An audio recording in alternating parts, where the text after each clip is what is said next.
Meus amigos, vamos fazer juntos um exercício de imaginação. Faz de conta que hoje é dia 29 de maio. Para a maioria das pessoas é apenas mais uma quinta-feira comum, mas para você, brasileiro, essa data carrega um peso invisível e cruel. Sabe por quê? Porque foi só hoje, depois de 149 dias de trabalho duro, que você finalmente parou de trabalhar para o governo e começou de fato a ganhar o seu próprio dinheiro. O que eu vou te mostrar hoje não é opinião política, são números. Enquanto você luta para fechar o mês, o Brasil consolidou em 2025 uma das cargas tributárias mais injustas do planeta. Mas o pior não é o quanto você paga, é o que acontece com esse dinheiro antes de ele voltar para você. Se prepare, porque nos próximos minutos o vídeo que você vai ver vai mudar a forma como você enxerga cada centavo que sai do seu bolso. Em 2025, o brasileiro médio trabalhou exatos 149 dias apenas para quitar seus tributos. Isso equivale a quase 41% de tudo o que você produz. Se você ganha R$ 3.000, imagine que R$ 1.200 simplesmente desaparecem antes de você pagar o aluguel, antes de colocar comida na mesa, antes de pensar em qualquer projeto pessoal ou familiar. São 5 meses inteiros do seu ano dedicados exclusivamente a financiar o Estado. 5 meses em que cada gota de suor, cada hora extra, cada esforço que você faz não pertence a você. Mas aqui mora o primeiro segredo que poucos te contam. O imposto no Brasil é traiçoeiro porque ele é invisível. Nos Estados Unidos ou na Europa, o cidadão vê o imposto destacado no final da nota com clareza. Lá, quando você compra algo por $100, o preço na prateleira é $100 e na hora de pagar aparece o imposto separado.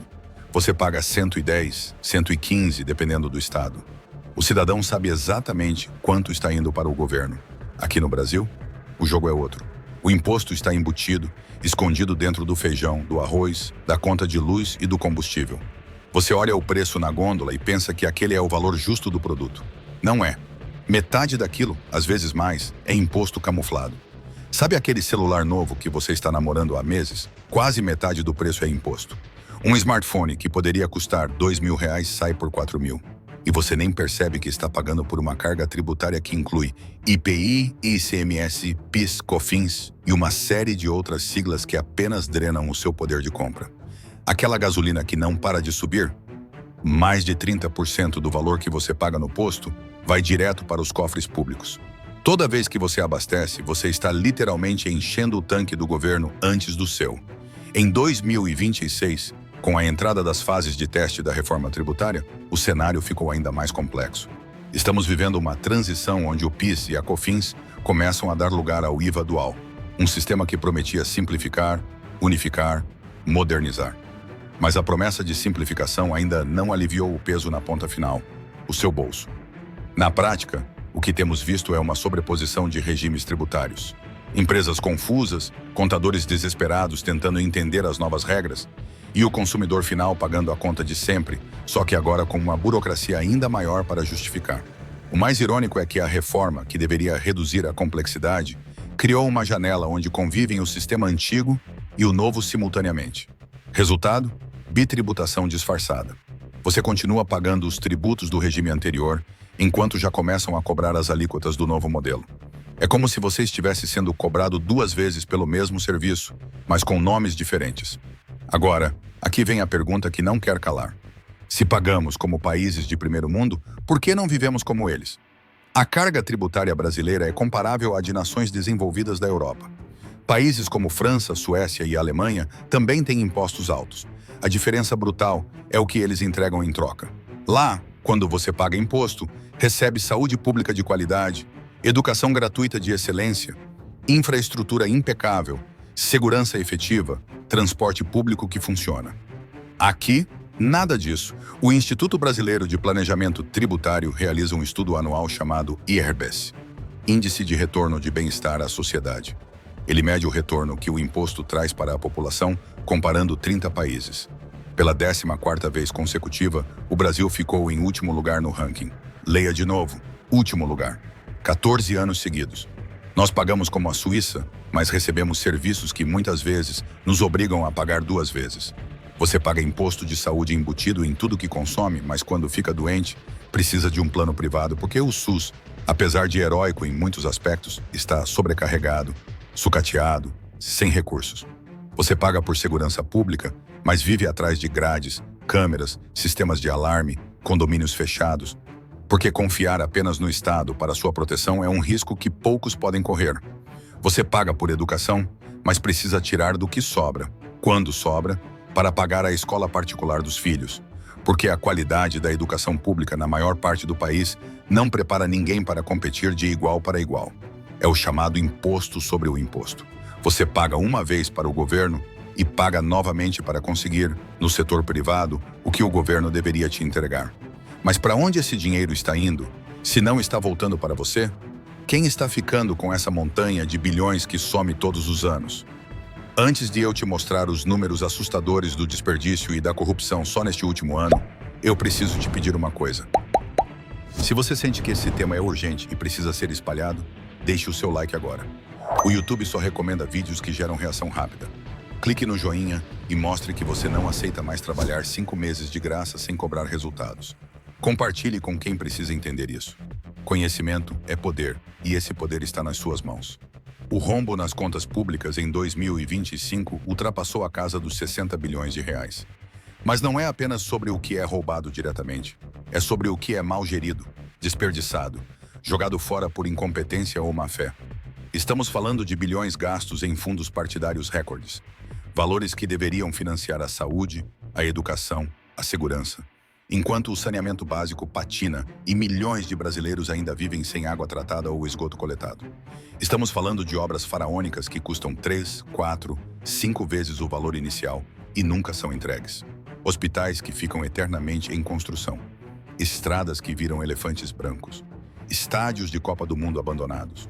De acordo com dados recentes, o crime organizado já movimenta bilhões na economia legal, infiltrando-se em licitações e contratos públicos. Empresas de fachada ganham contratos milionários. O dinheiro do seu imposto vai direto para o bolso de quem deveria estar atrás das grades. E o ciclo continua porque há pouca fiscalização, pouca punição e muita impunidade. Enquanto a dívida pública sobe vertiginosamente, batendo recordes históricos, o governo busca novas formas de arrecadar. Sempre novas formas de tirar mais de quem já não tem. Em 2026, a pressão sobre o consumo aumentou ainda mais. O IOF, o Imposto sobre Transações Financeiras, tornou o crédito mais caro, punindo justamente quem precisa de fôlego para empreender, para investir, para consumir e movimentar a economia. O Estado brasileiro se tornou um sócio pesado, que fica com a maior parte do lucro nos bons momentos, mas nunca divide o prejuízo com você nas crises. Quando a economia vai bem, ele aumenta a arrecadação. Quando vai mal, ele aumenta os impostos para compensar. Você sempre perde. Muitos acreditavam que a reforma tributária traria alívio imediato, uma luz no fim do túnel. Políticos venderam a ideia de simplificação, de justiça fiscal, de que finalmente o sistema seria mais transparente. Mas a verdade nua e crua é que 2026 é apenas um ano de teste, de adaptação. Estamos pagando os impostos antigos enquanto as novas alíquotas do IVA começam a ser implementadas de forma gradual. É uma bitributação disfarçada de modernização. Se nada mudar na forma como o governo gasta, se não houver responsabilidade fiscal real, a previsão é sombria. Em breve, não serão apenas 5 meses trabalhando para o Estado. Serão 6, 7, talvez 8 meses, até que o cidadão se torne apenas um mantenedor de uma máquina que só existe para alimentar a si mesma e aos seus beneficiários políticos. Trabalhar 5 meses para o Estado não é apenas um dado estatístico frio.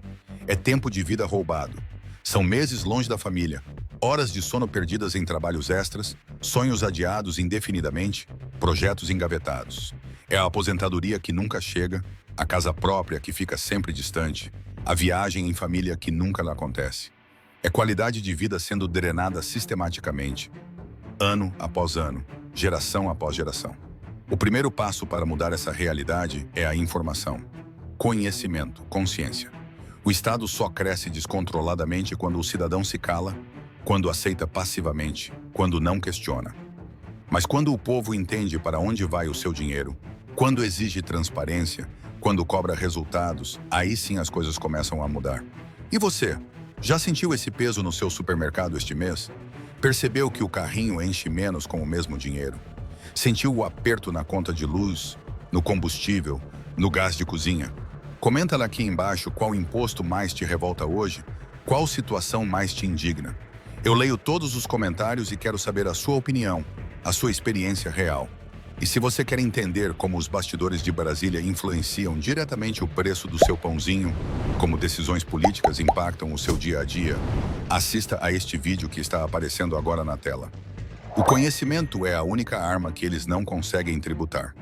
Ainda, até o próximo vídeo e que você esteja cada vez mais consciente do seu poder como cidadão.